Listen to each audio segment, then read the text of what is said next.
It's a chancel. It's not an altar. Yeah. This is Matthew and I were going back and forth. But I appreciated that, and I am always excited to hear what Reverend Gray has to say. So David, come on up. Let's just make sure it's there for you. Yeah, I'm gonna. Thank you. Shabbat shalom, friends. Yeah, thank you, Eric. Good to be together. Dear friends here, dear friends connected through the gift of the Spirit and technology here. This is truly a place, as we have sung a moment ago, of love and understanding, peace and friendship. And for that, as that song inspires us, I am deeply grateful. I bring greetings on behalf of our board, our session at Bradley Hills, both in solidarity with BJC during these times and in deep friendship. And I'm going to talk today a bit about our reading for the week. It lifts up an idea of the disciples sort of walking at some time at the same pace and sometime at a different pace with Jesus. And we hear, as John lifts up in the gospel, the idea of the stumbling that can occur when feelings and distractions and blinders keep us from seeing the light that is in front of us. I hope that maybe during this summer you got a place, a time, a moment where you were relaxed, or where you had a moment where your soul was refreshed. As the weather changes, and it was so beautiful, as some of you have mentioned already, not a bad time to think about the ways in which we might stop and enjoy what is all around us. I hope that we're each able to take a bit of the slowing down time of the summer and take it with us into the increased pace that fall often brings. Please join me in prayer. God, may the words of my mouth and the meditations of all of our hearts be acceptable in your sight, O God, our strength and our Redeemer. Amen. In the gospel reading, John was concerned about people's behavior, that false teachings and the distractions of the life in which we all lead could take people away from their better loving natures and cause them to stumble. He refers to the idea of children who are often told to walk and not run, that we should think of ourselves as God's children, and if we walk and don't run, we are less likely to stumble. Mm-hmm. Last spring, Melissa Kirch wrote in the New York Times an op-ed called "Why We Can't Stop Rushing." She writes, "Racing to catch a subway train, I stumbled and tripped on the stairs leading to the platform. Mm-hmm. Steadying myself by grabbing the arm of an unsuspecting passenger, I scraped a knee. Those injuries were, I told myself, well-deserved, for I disregarded the wisdom that most misery is caused by rushing." Mm-hmm. She writes, "My fall was a frying pan over the head reminder that running late and reckless puts one at risk of a spill. There is the unhappiness I'd inflicted in the lead up and the foul mood I was in, impatience before I even encountered those on the subway. We rush because we're late and because we want to move away from discomfort. We rush to come up with solutions to problems that would benefit from more sustained consideration." And then she writes, "We rush into obligations, decisions, or relationships because we want things settled." Since my subway incident, I've been trying to notice when I'm rushing. Physically or psychologically, that pause helps me put a little space that might perhaps help avert future misery. We know that happiness, she concludes, is found in taking our time and being present. Why can't we slow down? In the New Testament, John counters this mindset using the metaphor of walking at Jesus' pace or in the light of God.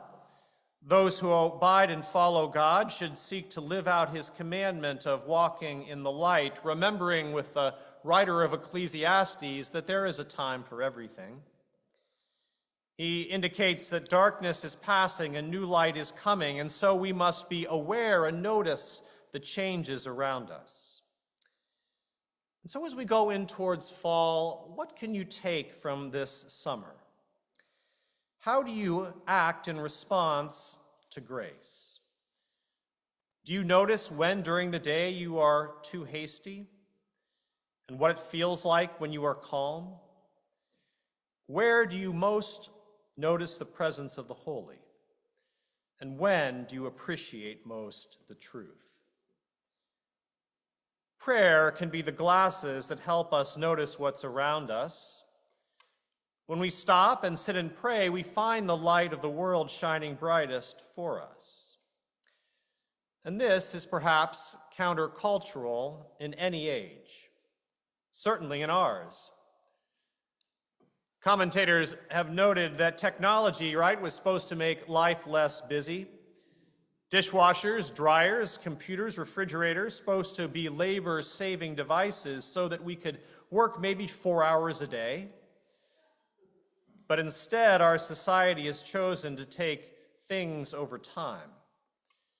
We have more stuff, but leisure time, surveys tell us, is down. John Mark Comer writes in his excellent book, The Ruthless Elimination of Hurry, that while it's good to be doing things, too many of us are plagued by what he calls pathological busyness. I know I suffer from it.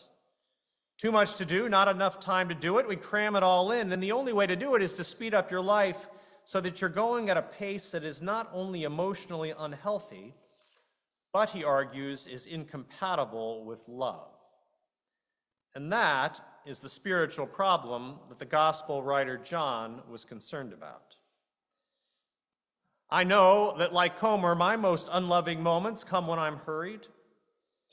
And so I can learn from John and from John Mark Comer that the goal to open one's spiritual life to transformation of time is needed. Has anyone ever seen the superhero movie, Marvel movie, The Flash, by the way?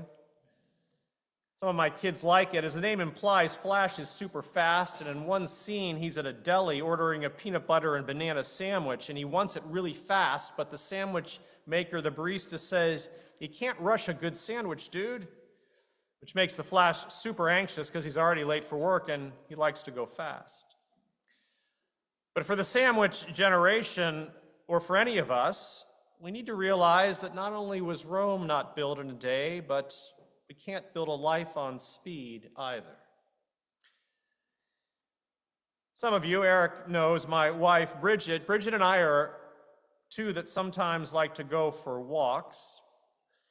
Several times during the week, Bridget and I will walk our golden retriever, Chloe, and while we're a pretty good match in both ways, in many ways, Bridget and I do walk at different paces. She walks much more quickly than I do, and sometimes we'll end up going far ahead. I've been accused of sauntering when we go on walks. And research actually would argue there are problems with that. A British study published a few months ago revealed that brisk walkers had a 70% lower death rate from certain health issues than what the survey called dilly-dalliers. Well, speaking on behalf of the dilly-dallying constituency, I do like to saunter. In the Middle Ages, when pilgrims going sometimes to the Holy Land passed through villages and folks asked them where they were going, they answered to the Sainte Terre. The word sant, like saint, means holy terre. Terra means land or ground. These pilgrims became known as the saunterers. So perhaps, if you're like me, those at 6601 and beyond may be called in our own time to be saunterers. Those who recognize the presence of God in everyday life, making wherever we currently are holy ground. And so, friends, you, beloved of God, be grounded and recognize that a closer walk helps one recognize we are already on holy ground. As Pierre Teilhard de Chardin wrote, "Above all, trust in the slow work of God. We are impatient to reach the end without delay, and yet the law of all progress is that it is made passing through stages. Ideas mature gradually, and let them grow. Don't try to force on as though you could be today what time will make you tomorrow." The great American philosopher Ferris Bueller once said that life moves pretty fast. If you don't stop and look around once in a while, you might miss it. So friends, make sure we don't move too quickly this early September. I know high holy days are coming. I know for Eric, this is going to be breakneck speed, and I know for me as well, kids going back to school, this is a tough time to keep moving at pace. But friends, trust in the slow work of God. I love how Wilfred Peterson prays, "Slow me down, Lord. Ease the pounding of my heart by the quieting of my mind. Steady my hurried pace with the vision of the eternal reach of time. Give me the calmness of the everlasting hills. Break the tensions of my nerves and muscles with the soothing music of singing streams that live in my memory. Help me to know the magical restoring power of sleep. Teach me the art of taking vacations, even mini ones, of slowing down to look at the flower, to chat with a friend, to pat a dog, to read a few lines in a good book. Remind me each day of the fable of the hare and the tortoise, that I may know that the race is not always to the swift, and that there's more to life than increasing its speed. Let me look upward at the branches of the towering oak and know that it grew great and strong because it grew slowly and well. Slow me down, Lord, and inspire me to send my roots deep into the soil of life's enduring values, that I too may grow towards the stars of my greater destiny." May it be so for you and for me. Shabbat Shalom. Amen. As we say, Asher Koach, thank you. We'll take a few moments to think about the ways that we ourselves